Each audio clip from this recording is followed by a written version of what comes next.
आवाज आ रही है आपको? हेलो हेलो, कैसे हो बेटा? मैं बढ़िया हूँ सर, आप कैसे हैं? नहीं, मैंने तो ये बिल्कुल बहुत खराब चीज सुनी।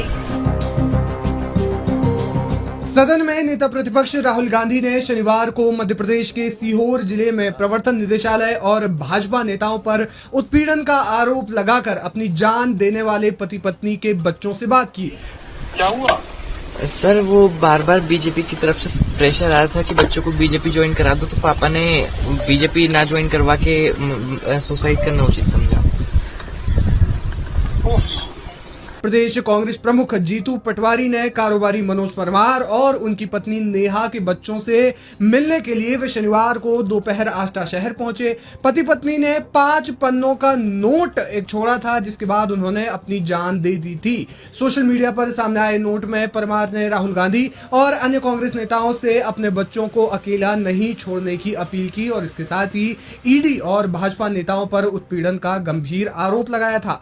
इस बीच शनिवार को राहुल गांधी ने परमार के बच्चों से फोन पर बात की। इस दौरान कारोबारी के बड़े बेटे ने राहुल गांधी से कहा कि उसके पापा ने बीजेपी में शामिल होने से बेहतर मर जाना समझा। बड़े बेटे ने राहुल गांधी पर फोन पर बातचीत करते हुए कहा कि उनके पिता ने उन्हें भाजपा में शामिल करने के लिए ईडी के दबाव के आगे झुकने के बजाय अपनी जान देने का फैसला किया। नहीं सर, हमें कुछ भी नहीं पता था। ये बार बार ईडी की साइड से प्रेशर आ रहा था कि बच्चों को बीजेपी ज्वाइन करा दो, बीजेपी ज्वाइन करा दो। कांग्रेस नेताओं ने दावा किया है कि परमार के बच्चों ने राहुल गांधी की भारत जोड़ो न्याय यात्रा के दौरान उन्हें अपना गुल्लक दिया था, अपना गुल्लक भेंट किया था। जीतू। जी सर, जी सर। जीतू, हाँ अभी जी। सिचुएशन क्या है?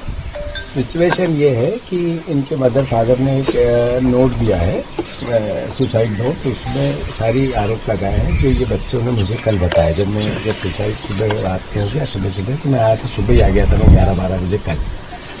तो पूरी बात का सिचुएशन की उनने एक साहू करके कोई अधिकारी था ईडी का, उसने बहुत प्रेशर बनाया और उसने कहा कि बीजेपी ज्वाइन करो, ये करो, वो करो, बस करेगी वही बातें जो हम रोजमर्रा सुनते हैं। इस बीच एमपी कांग्रेस के प्रदेश अध्यक्ष जीतू पटवारी ने राहुल गांधी को पूरे मामले के बारे में बताया और ये भी कहा कि अपनी मौत से पहले उन्होंने जो नोट लिखा था उसमें पति पत्नी ने इच्छा जाहिर की थी कि राहुल गांधी और कांग्रेस नेता उनके बच्चों का ध्यान रखें। और इसके बाद जीतू पटवारी ने बच्चों से राहुल गांधी की बात करवाई। मैंने तो ये बिल्कुल बहुत खराब चीज सुनी। क्या हुआ? सर वो बार बार बीजेपी की तरफ से प्रेशर आ रहा था कि बच्चों को बीजेपी ज्वाइन करा दो, तो पापा ने बीजेपी ना ज्वाइन करवा के सुसाइड करना उचित समझा। पापा ने मतलब? जी सर। और मम्मी ने भी? जी सर, पापा और मम्मी ने दोनों ने उचित समझा। और आपको कुछ नहीं पता था? नहीं सर, हमें कुछ भी नहीं पता था। ये बार बार ईडी की साइड से प्रेशर आ रहा था कि बच्चों को बीजेपी ज्वाइन करा दो, बीजेपी ज्वाइन करा दो। पागल हो गए बिल्कुल। अब बच्चे क्या कर रहे हैं आप लोग? सर अभी यहाँ क्रियाक्रम वगैरह की तैयारी कर रहे हैं सर।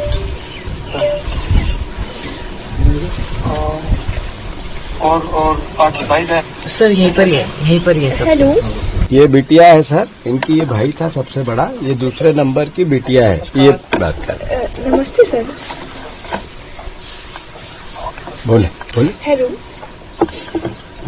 Hello hello. हाँ सर, मेरा हेलो। हेलो सर, मेरी आवाज आप तक पहुंच रही है?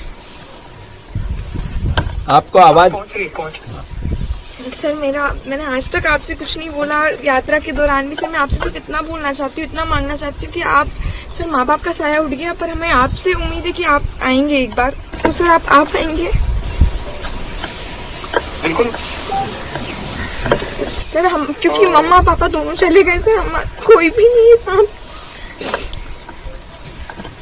नहीं, आप घबराओ मत। साफ तौर पर देखा जा सकता है कि किस तरीके से बच्चे जो है वो राहुल गांधी से फोन पर बात कर रहे हैं और अपनी व्यथा सुना रहे हैं।